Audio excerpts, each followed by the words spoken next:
on est dans la merde en France.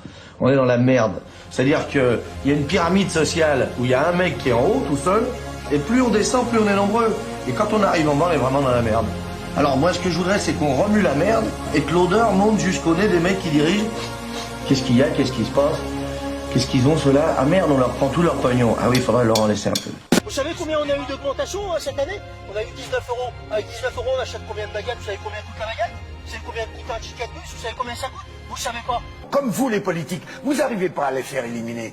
C'est putain de bête. Parce que la banque, elle est plus forte que vous. C'est elle qui vous imprime la destinée de notre peuple. Et non pas vous. Là, vous nous avez vraiment pompé. Non, c'est pas vrai. Mais je vais vous expliquer. Oh bah les retraités, dites donc.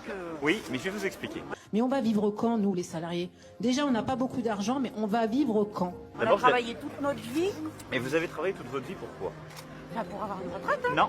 Pour donner de l'argent à des actionnaires qui ne respectent même plus, qui n'a même pas le respect de nous reverser au moins ce que nous produisons. Mais voilà, moi j'ai travaillé toute ma vie pour l'État. J'ai travaillé toute ma vie pour l'État. Et pour en arriver là. Puisqu'on parlait de l'état dramatique de notre société, de la France, des 8 millions de personnes qui vivent avec moins de 1000 euros par mois, des 5 millions de chômeurs, parce qu'on est bien à ce chiffre-là. Le politique, qu'il soit femme ou homme, pour moi en tous les cas, et pour l'instant, peut-être que demain j'aurai changé la vie, il ne sert plus à rien. C'est un prestataire de service. Parce que ce sont nous, les salariés, les créateurs de richesse. C'est nous qui faisons en sorte que Carrefour gagne de l'argent. Et aujourd'hui, on ne peut pas nous le reverser, ou au moins avoir une équité dans le reversement des richesses. Une partie de ces Vous gens rigolez ou quoi? ont mené le pays à sa ruine. C'est vous qui amenez à la rue. Nous, si on est dans la rue du matin au soir, c'est parce que vos mesures, là, qu'on entend, on a l'impression que vous descendez de la Lune.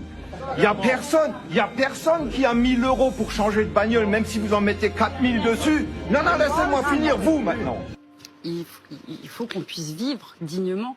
Là, au jour d'aujourd'hui, on paye pour aller travailler. Vous venez à Peugeot, monsieur. Vous connaissez les résultats ces dernières années de Peugeot. C'est des milliards de bénéfices. Je peux parler. Comment se fait-il qu'avec des milliards de bénéfices, on supprime encore des emplois? Expliquez-nous. Les gens qui sont là et les gens qui se battent, ils sont à moins 30, à moins 100, à moins 50, à moins 500 tous les mois. Et depuis longtemps. La plupart des gens, il y a un dénominateur commun.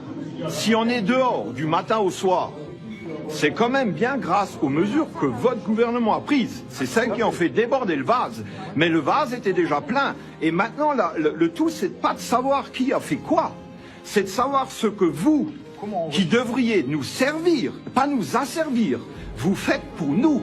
On achète de la bouffe pour chiens, on nourrit nos enfants avec à cause de vous. On est au bout du rouleau, c'est pour ça qu'on est dans la rue. Et c'est la seule chose que vous devez faire remonter, c'est qu'on est au bout du rouleau. Et je voudrais juste terminer comme ça. Monsieur Macron, il a ouvert la boîte de Pandore, mais vous et lui, vous savez pas quand c'est que vous la refermerez.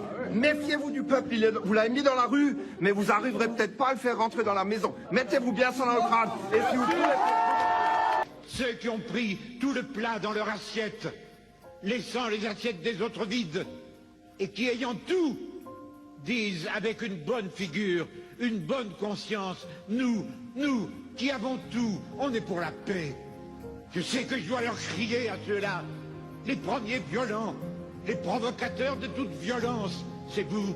Et quand le soir, dans vos belles maisons, vous allez embrasser vos petits-enfants, avec votre bonne conscience, au regard de Dieu, vous avez probablement plus de sang sur vos mains d'inconscient que n'en aura jamais le désespéré qui a pris des armes pour essayer de sortir de son désespoir.